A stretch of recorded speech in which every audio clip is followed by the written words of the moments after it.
All right, welcome to number 100. Number 100. Again, to reiterate, we are wearing the same clothes as the last two videos. We don't stink. We're recording this literally within the 10 minutes of each other. We're just getting it out of the way. Okay, so number 100 was Body Talk by Robyn. Body Talk by Robyn. It's I guess a Euro dance electronica album. Yeah.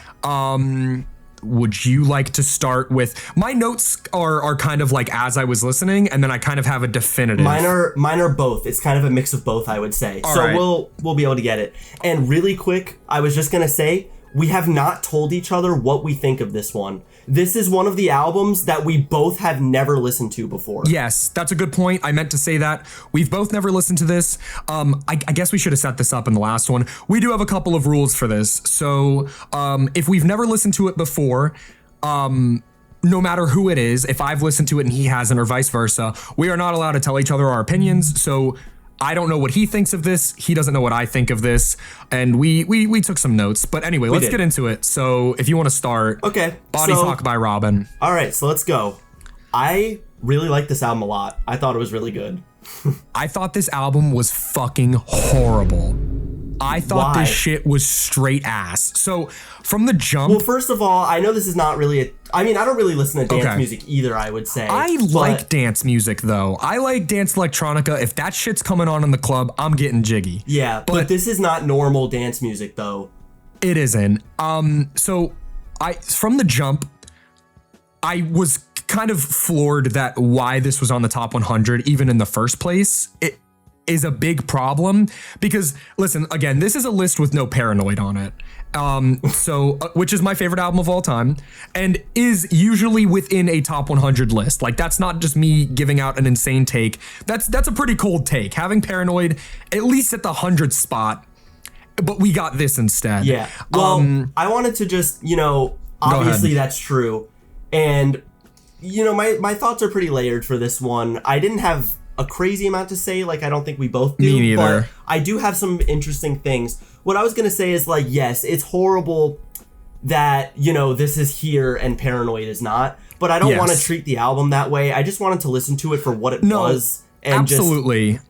I enjoyed this album quite a bit. Would I say it's a top 100 album? Absolutely not. But I did like it a lot. And I did a little bit of reading as I was listening to the album. Yeah, I read a little bit about the synopsis. Apple Music, if you guys aren't familiar, has like little write-ups on big albums, especially top 100 albums. Because when you click on an album in Apple Music, it's not hidden. This isn't a hidden list. It'll say top 100 albums. So if you're going along about your day and you see To Pimp a Butterfly, it'll say top 100. I can't remember if that one specifically, but I mean, it fucking happens. Should be. But yeah, you'll see it. So what I was going to say about this album, so we're both going to have very different things to say then. Absolutely. I really thought we were going to agree. No, I thought, because I was going to say too, we're very similar with movies, but we're not very similar with music. So this is going to be more. I guess that's true. Anyways, here's what I have to say. So supposedly this album was actually released as 3 different EPs during the year 2010. And then they came together as a full album, which was this album. Okay. And that makes a lot of sense. Yes.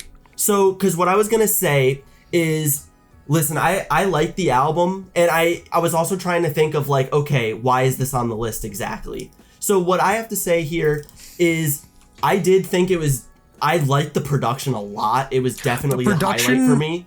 The production was clean. I just feel like my problem, I wrote this as well. I don't want to read my notes word for word, but I'll read it word for word. Lyrics mean nothing to me, but even the lyrics here are so boring. Like, I just felt like you don't need to say anything on a dance electronica album, but like, I would rather listen to Daft Punk. Again, it's kind of hard to compare the two.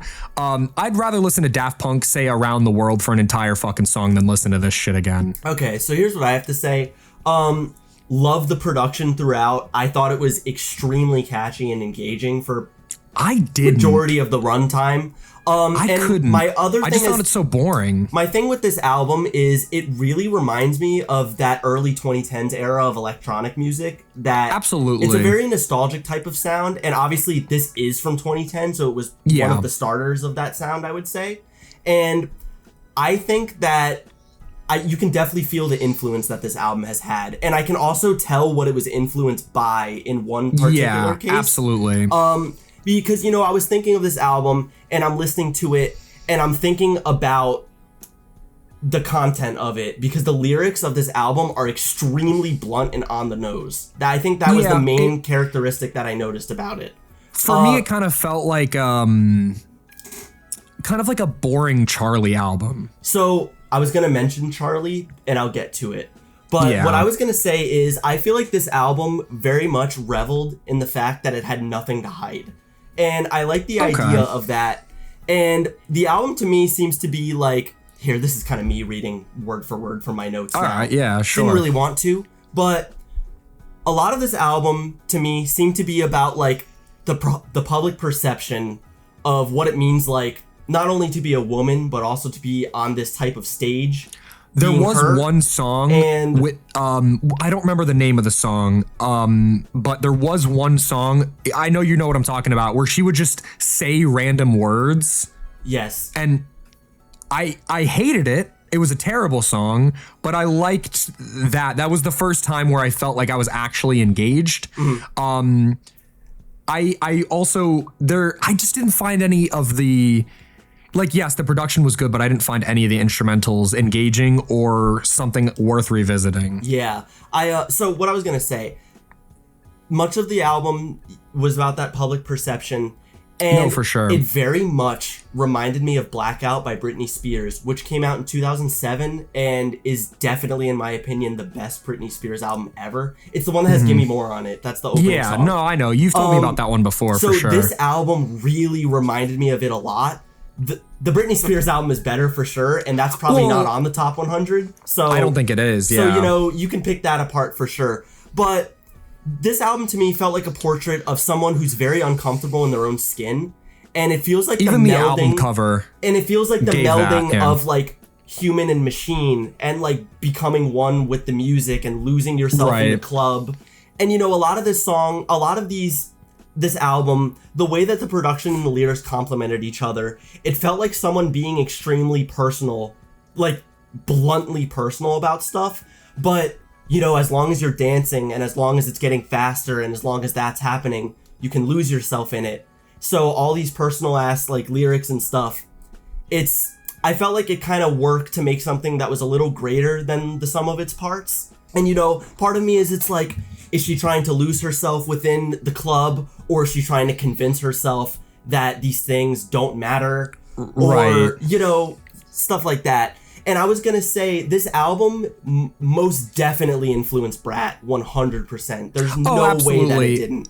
Because to me, so what made Brat so good is Brat was all about, it was the combination of high art and low art. Charlie herself literally said that when she was making it. Yeah, it's very trashy, but for a reason. Exactly. She wanted to make an album that was both pristine and trashy at the same time. Yeah. And I feel like this album was somewhat doing the same thing. But it didn't feel intentional. I'm not saying it was doing it as well. But yeah, it didn't feel very intentional. But it definitely, to me, felt like it was doing a similar thing, which Blackout also did first, and Blackout also definitely influenced Charlie. Jesus, I don't know why I forgot right there. But yeah, to me, this album feels like kind of dancing your way through personal shit and sadness and whatever it is. And so for that reason, I thought it was pretty good. I enjoyed it. What did you give it out of 10? Like a 7. Okay. So AKA should not be in the top 100 at all, in my opinion. Okay, but you enjoyed it. But I'm glad that I listened to it, because I honestly had never heard of this album before. Me neither. Ever. Me neither. No, me neither. I'm glad that I checked it out. I thought it was pretty enjoyable, but I would never put it in a list like this. And I feel like putting this album in a list like this kind of puts a target on its back. 100%. Yeah, I wonder if no, I'm not even going to do that to myself. I'm not going to give this album the benefit of the doubt. I thought this shit was straight ass. I thought it was pretty good. I thought it was fucking grating from start to finish. I found it almost impossible to listen to and finish. That's crazy. I can't see how it would be that offensive. I hated this fucking album. I thought it was boring. I found it even like maybe I'm stupid. Like I enjoy 2000 like late 2000s and early 2010s dance music to an extent. It's not my main genre. It's I not wouldn't mine say that either. But I do nostalgia like for stuff it. like that. Absolutely. But this album just felt fucking derivative of Well, it felt like it just felt, but I can't tell if that's because it invented it literally, but I don't think it did because we had stuff even like I said Daft Punk before this. Yeah, I mean, it didn't necessarily invent it, but it definitely, like I said, it clearly did something that a lot of artists For saw sure. and ran with it. So maybe that's why it's on the top 100, because clearly it was Maybe important to it's some, influential. It was definitely pretty influential to some people. That being said, like I said, I would have put Blackout here instead if we're gonna go like that. Yeah. But so we mentioned that we were gonna list favorites. I'm assuming you don't have any, but I do. I saved 2 out of 15 songs. Okay, I saved. But my rating I saved still 5. 1 out of 10. I thought this was 1 a out of complete 10? I thought this was a complete waste of time. I don't understand how this even made it to top 100. I don't recommend this album to pretty much anybody. I would say this was a complete fucking waste of time. I would recommend it to people. This is a great intro to me. Yeah, I was gonna This shit say. was ass. No, I liked it. I thought it was pretty good. But Damn, I really thought we were gonna agree. no, I had a feeling that we might not with this one. The second I So started here, it. I saved Indestructible and there's the one right after it. We're pretty good. So I saved Dancing on My Own. Don't fucking tell me what to do. See, I was like kind of fucking with that. I loved that one. That one might have been my favorite. No, that one was just pissing me off. I thought it was pretty awesome. Dancing on My Own, Don't Fucking Tell Me What to Do, Indestructible was really good. Yes, it is. And then I saved None of Them. That one was crazy. Which one is that one? That one was like the very Yes. intense sounding one. Yes, I hated that song I too. thought that was really cool. I saved Indestructible and the one right after. Let me see. And I guess one of my final notes I'll say is I think this album was stronger in the first half than it was in the second half. And For sure. I have to make one specific mention to the horrible Snoop Dogg feature. I don't know what the fuck that was. That was pretty bad. I have that written down as well. Yeah, that was I actually have some nice things to say. Yeah, let's I said hear You them. Should Know Better. I think You Should Know Better has really nice melodies. I just wish I would have saved it and I would have loved it if Snoop Dogg was not on that song. The Snoop Dogg feature was bad. If he wasn't on pretty there, bad. I would have bumped the album up to a 2. 3 out of 15. Okay, so I saved, I think it was Time Machine. Time Machine was pretty good. Okay. Yeah, let me say some positive stuff. Yeah. I hated Call Your Girlfriend, but there was like a little electronic breakdown that I thought was fucking sick. Oh, yeah. There was like a little. I was gonna say, I like that fire. song. I thought that was pretty good. That was definitely the highlight of the song for sure. Yeah. I also said something about You Should Know Better. Should have been a Gorillaz song. Imagine. Yeah, I can kind of see that. Dude, the whole time I was waiting for fucking not Damon, the other one. But it was honestly, it had the shitty feature like a lot of Gorillaz songs have. That is true. That's definitely a problem with Gorillaz. I wonder if they'll be here. I didn't really look. They have to be.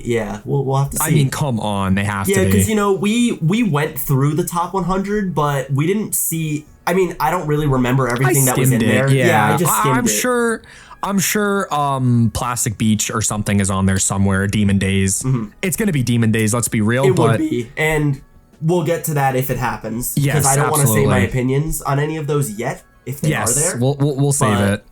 But yeah, so this was quite a way to start the top 100. Because, yeah, this could not have been a crazier start because you get to see full on of just 2 completely different opinions. Yeah, on an I really album, thought. On an album that we have both never heard of before. Yeah. And that's very interesting. I wanted to quickly, I mean, I guess we kind of went over it already, just kind of the idea of an album like this. Because, I'm trying to rationalize the top 100 list in general. I definitely can get it. I just, it feels weird that was the choice that you went for. I would not put this in the top 100. Like, never in a million years. Well, my fucking take. Yeah, but you hated it. I liked it, but I still would never put it in the top 100. There's no way. Yeah.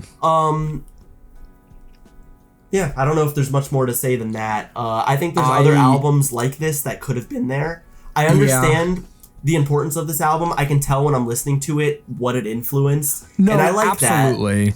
that. And I did like it, obviously, but yeah, I wrote word for word, amazing that this is the start of the top 100. Yeah, I mean, Apple Music for you. Dude, I was so pissed. I was like, all right, this is going to make a great first video. I'm curious. I mean, I'm not sure how many people will see like this video, but I'm sure a few people will. Comment down below. Am I fucking insane? Is he crazy? Who knows? Yeah, let's see what everybody thinks of this album, if anybody have heard of it. And if you've never heard it, listen to it. You can, listen to it. I mean, I want people the top 100. Clearly, people like it. You know, and clearly it had a big impact on people, you know. Well, I definitely encourage everybody, if you want to book club it with us, please fucking do. Yeah, I mean, absolutely. You don't need to have Apple Music. You don't need to have a streaming service. Just look up the list. It's free online. Follow the ones you want to do. We're going to do hopefully everything. That's what we plan to do. Absolutely. No weekly schedule or anything, but we do plan on doing everything. So, yeah. Well, Body Talk by Robyn. Body Talk by Robyn. That's the 1 first out of 10. Fucking 7 abysmal. out of 10. I pretty hated good. it. I liked it. Yeah, I could not stand it. But all right, we will see you. What is our next one? It's Wings. No, it's the Eagles. Wings is Paul McCartney. Okay, yeah. So our next album is Hotel California by the Eagles. Oh, Hotel California. That's a pretty iconic one. 70s rock band that I've actually never listened to before. And you know what? I never have either. Okay, so this is going to be a big one. This is actually a much shorter album. I feel like that was another problem I had with Body Talk, is I felt like it really overstayed its welcome. It was too long. I know it was a little bit too long. It was multiple EPs. That does definitely put some things in perspective, but fuck me, I did not need an hour of that shit. No, it was definitely a little too long. I enjoyed the first half of it more. No, I'm definitely excited for Hotel California? Yeah, absolutely. Yeah, I was going to say just as a little tiny thing before we get to that video, we both love 60s and 70s rock. Yes. And so this is going to be a big... This will be a big test right here. We'll see how it is. I'm excited to get to that one. Super hyped. You know, a band like that has obviously been on my list for a while. I just never really got to them. Well, that's why I'm excited for this list. Exactly. Because these are the little sneaky ones. Again, I don't regret listening to Body Talk whatsoever. Yeah. I just don't recommend it and would never do it again. Right. But I recommend it if you like that sort of thing. I literally wrote word for word, I don't even recommend this even if you like this sort of stuff. I would. But yeah, leave a comment down below. What do you think of this album? We're going to listen to Hotel California pretty soon. I'm pretty excited for that one. I hope you guys are too. Tomorrow. I'm really hyped. Yeah. Or maybe later tonight. I don't know. Yeah, we'll see. I'm definitely going to listen to it as soon as I can. I'm excited for that one. So I hope you guys are too. All right, guys. Well, let us know what you think of, first of all, the second channel, and second of all, what you thought about this album. Yeah. And that's going to be it. That's about it. My name is Sep from Debunk File. Yeah, my name is Jeff from Debunk File. All right. My name is Jeff from Debunk File, and... Jesus Christ. We'll see you guys in number 99.